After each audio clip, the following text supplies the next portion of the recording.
Hello students, today we are going to see topic origin of magnetism in materials and second magnetic moment of an electron revolving around the nucleus of an atom.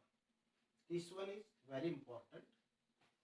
Here this topic tells us that why some materials are magnetic and some materials are non-magnetic.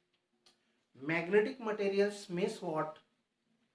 The materials which can attract iron, cobalt or nickel. These materials are called as magnetic materials. In nature, on our earth, iron, cobalt and nickel. Iron, cobalt and nickel are three pure magnetic materials. Means from these materials we can make magnet. Also some more materials are there, but they are mixture of these materials as well as another non-magnetic materials as per requirement of our magnetic strength. So iron, cobalt and nickel are the three pure magnetic materials. Magnetic materials म्हणजे काय की जे आयर्नला attract करू शकतात किंवा त्यांच्यापासून magnet म्हणजे चुंबक बनवता येतो अशा मटेरियल्सला मॅग्नेटिक मटेरियल्स असं म्हणतात. आता क्वेश्चन हा आहे की काही मटेरियल्स हे मॅग्नेटिक नसतात आणि काही मटेरियल्स हे मॅग्नेटिक असतात. मग असं काय गोष्ट असेल त्यांच्यामध्ये की ते मॅग्नेटिक प्रॉपर्टीज शो करतात, म्हणजे ते मॅग्नेटिक आहे. आता त्याला म्हणतो आपण origin of magnetism in materials. म्हणजे काही मटेरियल्स मध्ये मॅग्नेटिझम आहे पण काही मटेरियल्स मध्ये मॅग्नेटिझम नाही. नाहीतर का नाही आणि आहे त्या मटेरियल्स मध्ये मॅग्नेटिझम का आहे तर त्याचं आपण कारण बघणार. त्याचं कारण आपल्याला बघायचंय. त्याला म्हणतो आपण origin of magnetism in materials. Origin म्हणजे उगमस्थान की काही मटेरियल्स मध्ये मॅग्नेटिझम का आहे आणि काहींमध्ये का नाही.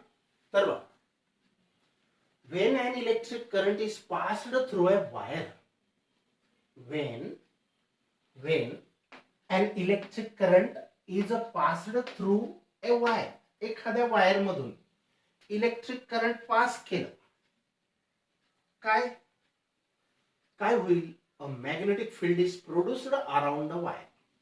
त्या वायरच्या अराउंड मॅग्नेटिक फील्ड तयार होते. एखाद्या वायर मधून करंट गेलं असता त्या वायरच्या अराउंड मॅग्नेटिक फील्ड तयार होतं. कारण since current is the rate of flow of charge. Current काय असतं? चार्जेसचा प्रवाह असतो. मग रेट ऑफ फ्लो म्हणजे एका सेकंदाला किती चार्जेस हे वायर मधून पास आउट झाले, निघाले, गेले. समजलं? तर when electric current is passed through a wire, wire मधून जर इलेक्ट्रिक करंट पास केलं तर a magnetic field is produced around the wire. वायरच्या अराउंड मॅग्नेटिक फील्ड तयार होतो. कारण करंट हा चार्जेसचा प्रवाह आहे. करंट इज द कारण since current is the rate of flow of charge. Current कोणाला म्हणतो आपण? चार्जचा प्रवाह. दर सेकंदाला किती चार्जेस त्या वायर मधून जात आहेत. आता इलेक्ट्रॉनच असतात ऍक्च्युअली, दॅट इज इलेक्ट्रॉन. ते चार्जेस कोणते असतात?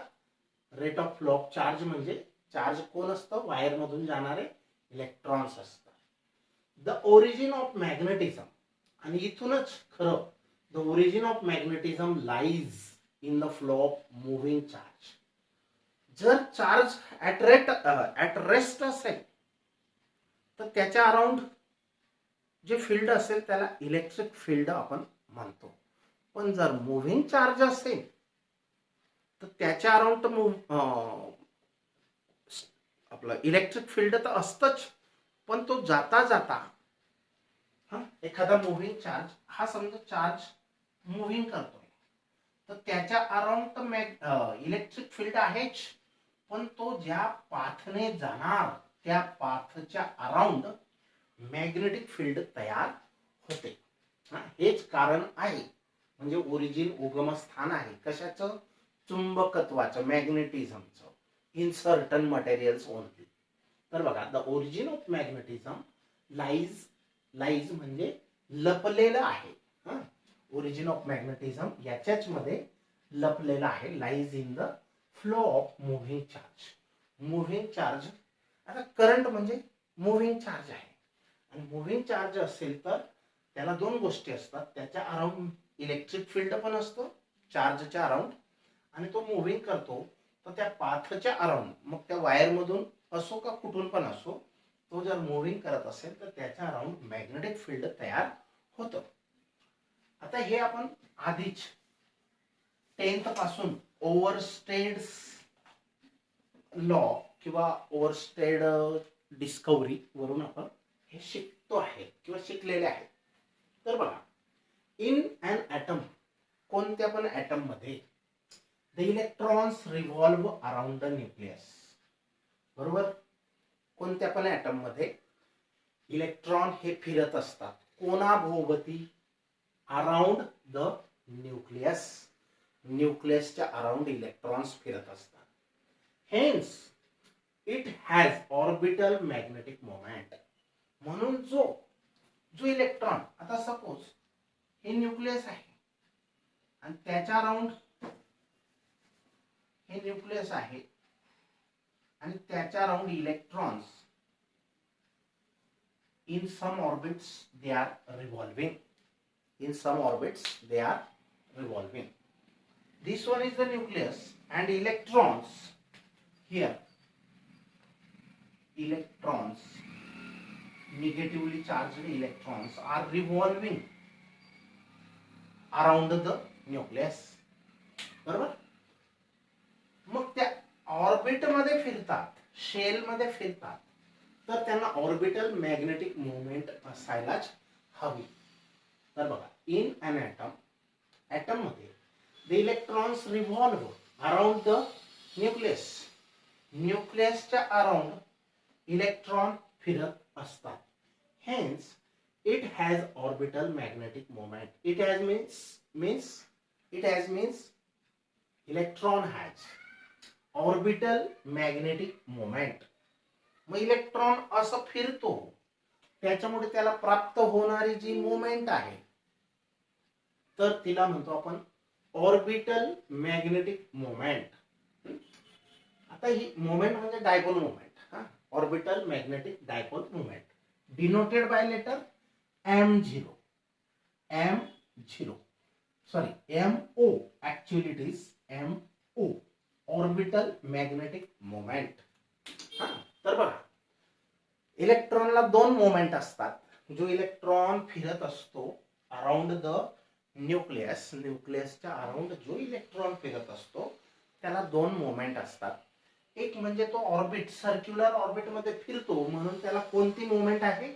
Orbital magnetic moment. In an atom, electron is revolving around the nucleus. Hence, it must have orbital magnetic moment. Also, Arjun, because of spin, the electron has a spin magnetic dipole moment. आता हा फिरता स्वतः भोवती पण spin करतो. म्हणजे अर्थची जशी motion आहे, अर्थची मोशन या सनच्या अराउंड ही अर्थ अशी तर फिरते ऑर्बिट मध्ये, म्हणून तिला ऑर्बिटल मोमेंट असेल. पण अजून स्वतःभोवती पण फिरत जाते. मग त्याला म्हणतो आपण स्पिनिंग मोशन. अर्थला दोन मोशन आहेत की नाही. Around it self it is rotating as well as it is revolving around the sun. Similar to this, electron is also revolving around the nucleus, so it must have orbital magnetic moment m0. Also the motion of electron is a spinning motion. म्हणजे तो असा तर revolution करतोच पण स्वतःभोवती पण फिरत असेल आणि म्हणून तो फिरतो, म्हणून त्याला जी पण मोमेंट असेल डायपोल मोमेंट तिला आपण स्पिन मॅग्नेटिक डायपोल मोमेंट असं म्हणतो. Also because off spin the electron has a spin magnetic dipole moment. आता ही जी स्पिन डायपोल मोमेंट आहे, स्पिन डायपोल मोमेंट, हिला ऑर्बिटल म्हणतो, हिला स्पिन डायपोल मोमेंट म्हणायचं. Also because off spin the electron has spin magnetic dipole moment. समजलं. मग electron ला दोन मॅग्नेटिक डायपोल मुवमेंट असतील. एक म्हणजे ऑर्बिट मध्ये फिरतो म्हणून त्याला ऑर्बिटल मॅग्नेटिक डायपोल मुवमेंट आहे. अजून दुसरं म्हणजे तो फिरता फिरता स्पिन पण होतो म्हणून त्याला स्पिन मॅग्नेटिक डायपोल मुवमेंट पण आहे. MS spin magnetic dipole movement. आता या दोन मुवमेंट त्याला आहेत आणि म्हणून त्यांचा काहीतरी रिझल्ट असेल, त्यांचा परिणाम काहीतरी असेल. तर बघा, the resultant magnetic dipole movement is the, कारण हे दोघं वेक्टर आहेत, orbital magnetic moment and spin magnetic moment, both are vectors. and what will be their resultant, दोन वेक्टरचा रिझल्टंट जो पण असेल काहीतरी येईल, तो सम असतो या दोघांच्या वेक्टरची sum, vector sum. The resultant magnetic dipole moment is the vector sum of, कोणाकोणाची सम, रिझल्टंट मॅग्नेटिक म्हणजे एकूण चुंबकत्व मॅग्नेटिक डायपोल त्याला आहे किंवा असते, म्हणजे त्याच्यामध्ये मॅग्नेटिक प्रॉपर्टीज असतात. तो चुंबकासारखं ॲटम कुठेतरी काम करत असतो म्हणून त्याला the resultant magnetic dipole moment is the vector sum of orbital आणि दुसरी spin magnetic dipole moment. Total magnetic moment of electron is the sum of orbital and spin magnetic dipole moment. Okay.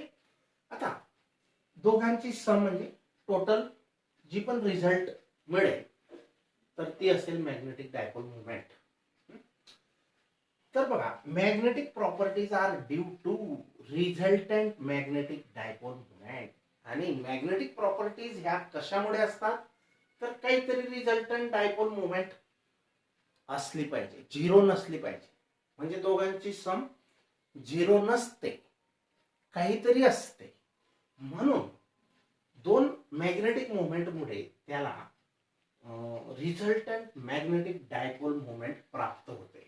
Okay, समजलं. मग आता बघा, magnetic properties या कोणाला प्राप्त होतात, चुंबकीय गुणधर्म कोणामध्ये असतात तर magnetic properties are due to म्हणजे च्यामुळे रिझल्टंट मॅग्नेटिक डायपोल मुवमेंट, त्याला कुठेतरी रिझल्टंट डायपोल मुवमेंट असते, बरोबर.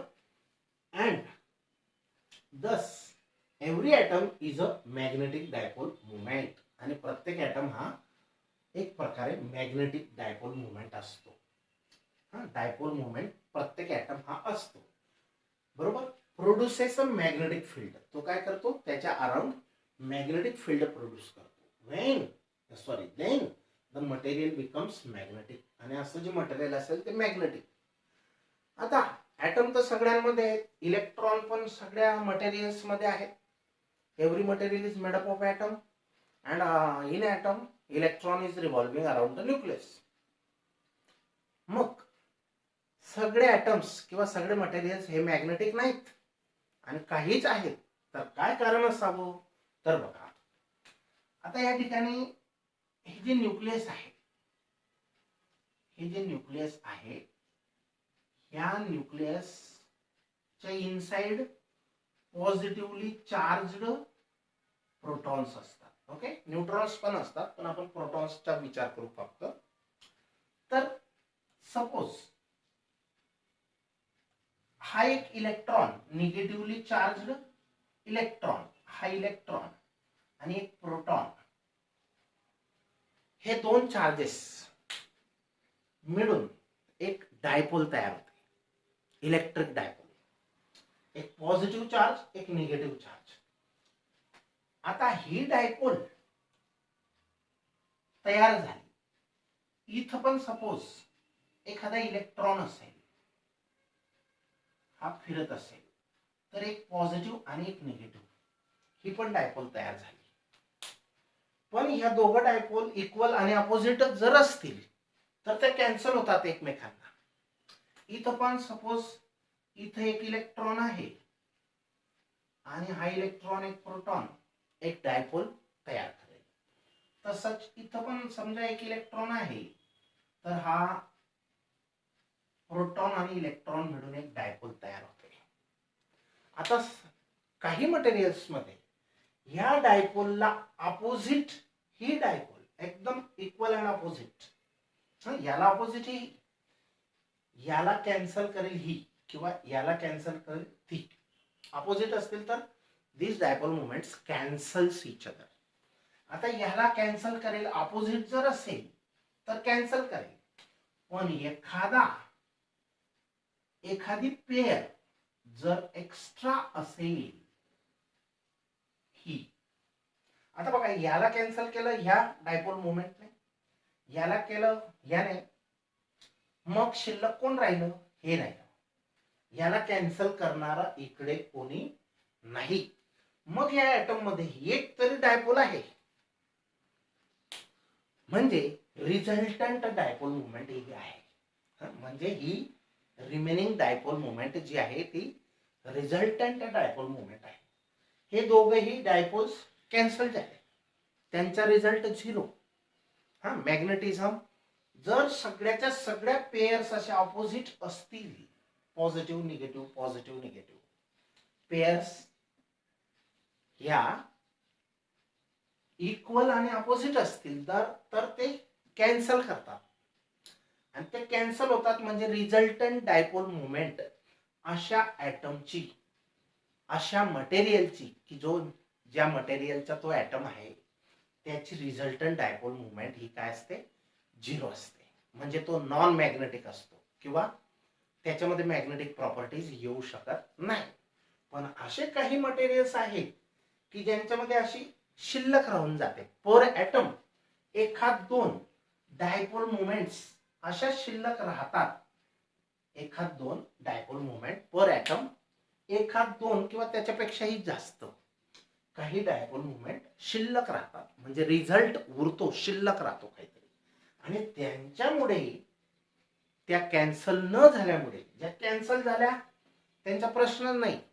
एखाद्या ऍटम मध्ये फक्त अशा असतील, एकमेकांना सगळ्या कॅन्सल करत असतील, तर त्या ऍटम मध्ये मॅग्नेटिक मटेरियल येऊ शकत नाही. पण काही ऍटम्स मध्ये, काही मटेरियल्सच्या ऍटम्स मध्ये असं शिल्लक काहीतरी की ज्यांना कॅन्सल करणारी कोणती मोमेंट नाही. मग शिल्लक मॅग्नेटिक मोमेंट मुळे त्यांना मॅग्नेटिझम प्राप्त होतं. म्हणजे डायपोल मुवमेंट, ही डायपोल मुवमेंट प्लस ही डायपोल मुवमेंट दोघांचा रिझल्ट अजून, हा, या 4चा तर कॅन्सल झाले, त्यांचा प्रश्न नाही. फक्त जे उरले त्यांचा अजून रिझल्टंट काहीतरी असेल, 0 नसेल, आणि त्याच्याच मुळे त्या ऍटम मध्ये चुंबकीय प्रॉपर्टीज येतात. आता हा एक निगेटिव्ह इलेक्ट्रॉन आणि एक प्रोटॉन यांची पेअरची जी डायपोल तयार झालेली, याला आपण छोटेखानी मॅग्नेट म्हणूया, ऍटॉमिक मॅग्नेट त्याला म्हणतो. याला छोट्याला काय म्हणायचं, हा फुल ऍटम आहे, पण एवढा छोटा जो आहे तो मॅग्नेट आहे, त्याला ऍटॉमिक मॅग्नेट म्हणायचं. हे जे छोटे आहेत डायपोल्स, त्यांना ॲटॉमिक मॅग्नेट्स म्हणायचे. मग काहींचं कॅन्सल होतं, सगळ्याच्या सगळ्या डायपोल मोमेंट्स, ते मॅग्नेटिक मटेरियल्स बनू शकत नाही.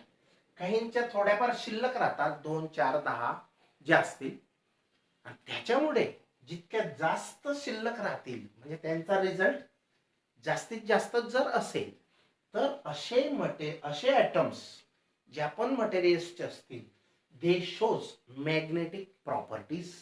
समजलं? Very simple. मग हे इलेक्ट्रॉन्स असे फिरता फिरता ऑर्बिट मध्ये फिरतात, म्हणून त्यांना ऑर्बिटल मॅग्नेटिक मोमेंट आहे. अजून ते स्पिन करत असतात असे स्वतःभोवती अर्थ सारखे, म्हणून त्यांना स्पिन मॅग्नेटिक डायपोल मोमेंट असते. आणि the resultant magnetic dipole moment, resultant dipole moment कोण असते? Vector sum of orbital and spin magnetic dipole moment. Vector sum, resultant magnetic moment is the vector sum कोणाकोणाची? Orbital magnetic moment plus spin magnetic moment, या दोघांची vector sum जी, that is resultant magnetic dipole moment. ही कोणाची sum असते? Vector sum of orbital and spin magnetic dipole moment. आणि जर resultant काहीतरी असेल तर त्याच्यामध्ये चुंबकीय गुणधर्म येतात किंवा मॅग्नेटिक प्रॉपर्टीज असतात, येतात. तर magnetic properties are due to resultant magnetic dipole moment. बघा, हे सेंटेन्स अतिशय महत्वाचे आहे. Magnetic properties are due to resultant magnetic dipole moment. Result काहीतरी येईल, झिरो नसेल. झिरो जर असेल तर त्याच्यामध्ये मॅग्नेटिक प्रॉपर्टीज येणार नाहीत. आणि काहीतरी रिझल्टंट असेल, त्याच्यामुळे मॅग्नेटिक प्रॉपर्टीज येतात. समजलं? मग magnetic properties are due to resultant magnetic dipole moment. Thus every atom is a magnetic dipole moment. आणि म्हणून प्रत्येक ॲटम मध्ये एखादी तरी डायपोल मोमेंट आहे. मग बाकीच्या कॅन्सल होऊन जे शिल्लक राहिली ती डायपोल मोमेंट आहे, म्हणजे तो एक डायपोलचं काम करतो, मॅग्नेट. म्हणून every atom is a magnetic dipole moment produces a magnetic field. आणि ती डायपोल मोमेंट त्या ॲटमची मॅग्नेटिक फील्ड प्रोड्यूस करते. मग असे मेनी ॲटम्स कलेक्ट केले आणि ते material, that material also shows magnetic properties. समजलं? मग तर बघा, every atom is a magnetic dipole moment produces a magnetic field, then the material becomes magnetic. अशा वेळेला ते मटेरियल मॅग्नेटिक मटेरियल असतं, म्हणजे त्यांच्यापासून चुंबक तयार होऊ शकतो, मॅग्नेट तयार होऊ शकतो, किंवा मॅग्नेटद्वारा ते अट्रॅक्ट केले जाऊ शकतात. त्यांना मॅग्नेटिक मटेरियल्स आपण म्हणतो. Various types of magnetic substances, भरपूर टाइपचे magnetic substances are explained on the basis of resultant magnetic dipole moment. त्यांना कसं एक्सप्लेन केलं जातं? वेगवेगळे मॅग्नेटिक मटेरियल सबस्टन्सेस जे आहेत ते कोणाच्या आधारावर? तर त्यांना काहीतरी मॅग्नेटिक डायपोल मोमेंट असते. लक्ष द्या. बघा, various types of magnetic substances are explained on the basis of, म्हणजे बरेच व्हेरियस टाइपचे मॅग्नेटिक सबस्टन्सेस मध्ये मॅग्नेटिझम का आहे, चुंबकत्व का आहे, तर ते सांगत आहेत. Can be explained on the basis of resultant magnetic dipole moment. Okay, this explains the origin of magnetism. आणि हेच कारण आहे की काही मटेरियल्स मध्ये मॅग्नेटिझम असतो. कोणामध्ये असतं? ज्यांच्या कॅन्सल झाल्या, ह्याला ही इने कॅन्सल केलं, ह्याला इने कॅन्सल केलं, तर शिल्लक राहणाऱ्या डायपोल मोमेंट्स चा रिझल्ट काहीतरी असतो. आणि ते पण काही मटेरियल्स मध्येच रिझल्टंट डायपोल मोमेंट्स असतात. आणि मग अशा मटेरियल्सचे atom acts as a dipole, आणि म्हणून त्यांच्यामध्ये मॅग्नेटिक प्रॉपर्टीज येतात. आणि काहींचे हे शिल्लकच राहत नसतील तर त्यांची रिझल्टंट डायपोल मोमेंट ही झिरो येते, वेक्टर सम झिरो येते. म्हणून त्यांच्यामध्ये मॅग्नेटिक प्रॉपर्टीज येतच नाहीत. हे कारण आहे की काही मटेरियल्स मॅग्नेटिक असतात तर काही मटेरियल्स हे नॉन मॅग्नेटिक असतात. याला कारण हे आहे. Very important for 2 marks. पुढचं बघू, हे पण important for 3 marks. Many times in board exam this was asked for 3 marks. तर बघा, magnetic moment of an electron. हा एकच इलेक्ट्रॉन, हे न्यूक्लियस आहे सपोज, आणि इलेक्ट्रॉन जो फिरतोय त्याची मॅग्नेटिक मोमेंट काढायची आपल्याला. मॅग्नेटिक मोमेंट, लक्ष द्या, very important topic it is. Magnetic moment of an electron revolving around the nucleus of an atom. जो इलेक्ट्रॉन न्यूक्लियसच्या अराउंड फिरत आहे त्याची मॅग्नेटिक डायपोल मुवमेंट साठीचं हे डेरिव्हेशन आहे. Very simple it is, very important. तर बघा, an atom consists of an atom consists of positively charged heavy nucleus. Atom मध्ये काय असतं, सेंटरला हेवी न्यूक्लियस असतं. हेवी म्हणजे काय की त्याच्यामध्ये प्रोटॉन्स आणि न्यूट्रॉन्स हे गच्च भरलेले असतात, म्हणून ते तुटू शकत नाही, फुटू शकत नाही, म्हणून त्याला हेवी म्हणतात. तर बघा, प्रत्येक ॲटम मध्ये काय असतं, an atom consists of positively charged heavy nucleus around which. प्रत्येक ॲटम मध्ये पॉझिटिव्हली चार्जड न्यूक्लियस असतं, आणि ज्याच्या अराउंड, त्या न्यूक्लियसच्या around which negatively charged electrons are revolving in circular orbit. तर ते निगेटिव्हली चार्जड इलेक्ट्रॉन्स हे revolving around the nucleus in circular orbit. आता consider, this is an electron, but motion of electron and motion of current, direction of current and direction of motion of electron are opposite, because current flows from positive terminal of the battery to the negative terminal. Okay, current flows from positive to negative terminal of the battery, but electrons are moving, revolving in opposite direction that of current. They are moving from negatively charged terminal to positively. Why? They gets attracted towards the positive terminal. From negative to positive, they gets attracted. So the motion of electron is from negative to positive, but the current is from positive to negative. It means direction of current and direction of motion of electron are opposite. तर हे opposite असतात. आता बघा, दिस one is the electron. इलेक्ट्रॉनची direction अशी आहे फिरण्याची, opposite. आणि करंट, हे करंट आय या डायरेक्शनने फिरतंय.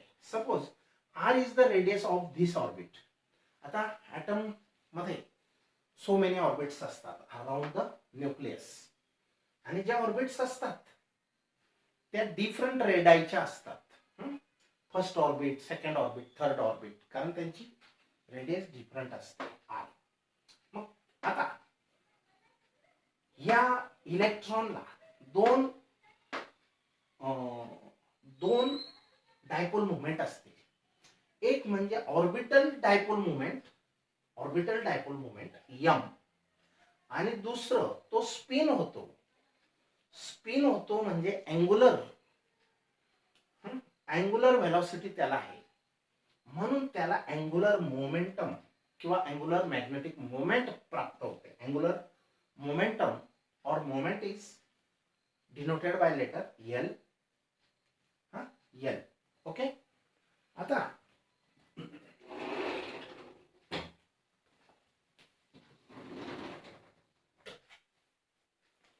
बघा, the electron performs UCM around a stationary nucleus. Stationary nucleus म्हणजे स्थिर न्यूक्लियसच्या अराउंड इलेक्ट्रॉन हा युनिफॉर्म सर्क्युलर मोशन मध्ये फिरत असतो. With period of revolution T, म्हणजे एक चक्कर मारायला त्याला वेळ किती लागतो, कॅपिटल T म्हणजे पिरियड. बरोबर. Let small r be the radius of the orbit. समजा या ऑर्बिटची रेडियस r आहे, and v is the orbital velocity किंवा linear velocity, and it is given by, ही लिनियर व्हेलॉसिटी v आहे. आता velocity is equal to distance upon time. Speed और velocity is equal to distance upon time मग त्याची velocity आपण कशी लिहू शकतो, कोणत्या प्रकारे? इलेक्ट्रॉनची व्हेलॉसिटी, ऑर्बिटल व्हेलॉसिटी जी आहे ती, डिस्टन्स, एक राउंड मध्ये किती डिस्टन्स कव्हर करतो तो, 2πr इक्वल टू सर्कम्फरन्स, आणि वेळ किती लागतो एक चक्कर मारायला, पिरियड म्हणजे कॅपिटल टी. हा, distance upon time is the velocity. हा फॉर्म्युला तुम्ही अगोदर माहित आहे. आता काय करायचं, टी इकडे घ्या, व्ही इकडे घ्या. मग T is equal to 2πr upon V. Let it be equation number 1. हा पिरियड 2πr अपॉन व्ही. आता इथं आर म्हणजे radius of orbit, V is the orbital velocity, orbital velocity, v is the orbital velocity, t is the period or time period to complete one revolution. The current I associated with orbiting electron, मग electron फिरतो म्हणजेच current पण फिरतो, बरोबर, म्हणजे प्रवाह. तर the current I associated with orbiting electron, मग हा ऑर्बिटिंग इलेक्ट्रॉन मुळे जे करंट बनतं तर ते किती असेल? हा, तर चार्ज, आता बघा हा formula, current is equal to charge upon time. हा फॉर्म्युला तुम्ही 10th मध्ये शिकले. करंट चार्ज अपॉन टाइम, हा formula. Current is the rate of flow of charge म्हणजे क्यू अपॉन टी, बरोबर. आता हा क्यू, करंट आय, इलेक्ट्रॉनचा चार्ज, क्यू हा चार्ज कोणामुळे आहे? इलेक्ट्रॉन चार्ज आहे. हा, electron is one of the charge. क्यूच्या जागेवर चार्ज पुटअप करा, आणि टाइम किती लागेल एक चक्करला, पिरियड, पिरियड, बरोबर, इज द करंट. मग करंटचा फॉर्म्युला, हा जो फॉर्म्युला आहे तो कुठून तयार झाला? इथून तयार झाला. Current is equal to charge upon time, charge upon time. बर, हा ई जसाच्या तसा, टी ची व्हॅल्यू टाका 2πr अपॉन व्ही. मग आता काय होईल, हा व्ही वरती मल्टिप्लाय करा, E into V upon 2πr is the current I. I ची व्हॅल्यू काय तयार केली आपण, ई व्ही अपॉन 2πr. समजली, व्हेरी सिंपल. आता orbital magnetic moment, M O, M O for orbital magnetic moment for one revolution. एक revolution त्याने केलं तर त्याला ऑर्बिटल मॅग्नेटिक मोमेंट ही आय ए असते. आता बघा, आपण हा फॉर्म्युला एखाद्या वायर मधून करंट फ्लो होत असेल तर ती वायर मॅग्नेट सारखी बिहेव करते. एखाद्या वायर मधून करंट फ्लो होत असेल तर ती मॅग्नेटिक, करंट फ्लो होत असेल तर तर तिला मॅग्नेटिक मोमेंट असते. हा, त्या लूपला. जर आता डायरेक्शन ऑफ करंट ही अशी असेल, अशी असेल तर एकाच कॉइलची एक साइड साऊथ पोल म्हणून काम करते. जर करंट असं फिरतंय क्लॉकवाईज तर ती कॉइल ची एक साइड साऊथ पोलचं काम करते, आणि तीच कॉइल इकडे पाहिलं तर करंट असं फिरतंय, आणि क्लॉकवाईज करंट गेलं तर कोणता पोल तयार होतो? साऊथ पोल तयार होतो. पण इकडच्या माणसाने ते पाहिलं की करंट क्लॉकवाईज फिरतंय, पण तो काय सांगेल, माझ्या तर अँटी क्लॉकवाईज फिरत आहे माझ्या साईडचं. म्हणून त्याच कॉइलची, त्याच सर्क्युलर लूपची दुसरी साइड जी असेल, ह्या दोन साइड, ह्या लूपच्या, एक इकडची आणि एक तिकडची, जर करंट ह्या डायरेक्शनने आहे, एकाच लूप मध्ये करंट आपण पाठवलं, क्लॉकवाईज पाठवलं, मग इकडचा माणूस काय सांगेल, करंट हे क्लॉकवाईज फिरतंय, तर मग इकडच्या ह्या सेंटरला जी डायपोल मोमेंट तयार होईल, सॉरी जो पोल तयार होईल तो साऊथ असेल, आणि इकडचा माणूस त्याच कॉइल मध्ये करंट तसंच फिरतंय क्लॉकवाईज, तो काय म्हणेल, मला तर अँटी क्लॉकवाईज दिसतंय. म्हणून इकडची साइड नॉर्थ पोल म्हणून काम करते, इकडची साइड साऊथ पोल म्हणून काम करते. आता नॉर्थ पोल म्हणजे बघा, नॉर्थ पोल हा नॉर्थ आहे, तर असं करंट जर जात असेल याच्या अपोजिट तर नॉर्थ पोल तयार होतो. म्हणजे एकच कॉइलच्या एक साईडला साऊथ आणि एक साईडला नॉर्थ तयार होतो. एकच करंट फिरतं. करंट असंच फिरत आहे. इकडचा माणूस म्हणेल क्लॉकवाईज फिरतंय म्हणजे यस पोल तयार झाला, आणि इकडचा माणूस म्हणेल मला तर अँटी क्लॉकवाईज दिसतंय म्हणून कोणता पोल तयार झाला, नॉर्थ पोल तयार झाला. मग दोन पोल जर का एकाच कॉइलमध्ये तयार होतात तर it acts as a dipole. मग तो बार मॅग्नेट सारखं काम करतो, तो सर्क्युलर कॉइल कॅरिंग करंट. आणि मग तो सर्क्युलर कॉइल हा त्याला डायपोल मुवमेंट असते, बरोबर. मग ती कशी फाइंड करतात, करंट इनटू एरिया. आता ह्या लूपला जी रेडियस असेल आर, तर एरिया किती असेल, पाय आर स्क्वेअर. एरिया किती असेल, पाय आर स्क्वेअर. मग current into area is the magnetic dipole movement. कोणाची, करंटची. हे आपण हे करंट काढून तयार ठेवलंय बघा. Orbital magnetic moment MO for one revolution. Electron एक रिव्होल्यूशन पूर्ण करेल तर त्याला ऑर्बिटल मॅग्नेटिक मोमेंट ही MO is equal to IA इतकी तयार होईल. आता I ची व्हॅल्यू काय आहे, EV अपॉन 2 पाय आर, आणि E ची व्हॅल्यू काय आहे, पाय आर स्क्वेअर. E ची व्हॅल्यू काय आहे, पाय आर स्क्वेअर, बरोबर. आता याच्यामध्ये जे कॅन्सल होईल बघा, एक आर कॅन्सल, पाय कॅन्सल. मग शिल्लक काय राहिलं, EVR upon 2. Late it be equation 2. He MO आली. आता याला काय करायचं, EVR अपॉन 2 हा multiply and divide the right hand side of equation 2.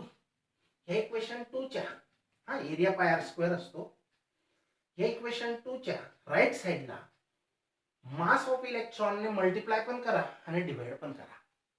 Multiplying and dividing the right hand side of equation 2 by mass of electron, ME, mass of electron. Then आता या ठिकाणी ह्याला आपण मास ऑफ इलेक्ट्रॉन ने multiply करणार आहेत ME, आणि divide पण करणार आहेत ME. लक्ष द्या. आता ह्याच्यापैकी E अपॉन 2ME हा E अपॉन 2ME हा E अपॉन 2ME, बरोबर. MO is equal to E upon 2ME. आणि शिल्लक काय राहिलं बघा, MEVR हा MEVR आहे, बरोबर. आता हे वेगळं करण्याचा काय उद्देश आहे, MVR is the L angular momentum. Angular मोमेंटमचा फॉर्म्युला काय आहे, MVR, आणि हा जसाच्या तसा हा फॅक्टर. मग MO हा काय असेल, दिस E upon 2ME into angular momentum. तर हा अँगुलर मोमेंटम मध्ये आपण त्याचं कन्वर्शन केलं. L is the angular momentum. आता LO ऑर्बिटल अँगुलर मोमेंटम त्याला म्हणतो आपण, व्हेअर LO ची व्हॅल्यू काय आहे, MVR. Here M is the mass of electron. याला म्हणतो आपण orbital angular momentum of electron revolving around the nucleus. न्यूक्लियसच्या अराउंड रिव्हॉल्व होणारा इलेक्ट्रॉनला हा अँगुलर मोमेंटम असतो, ऑर्बिटल अँगुलर मोमेंटम.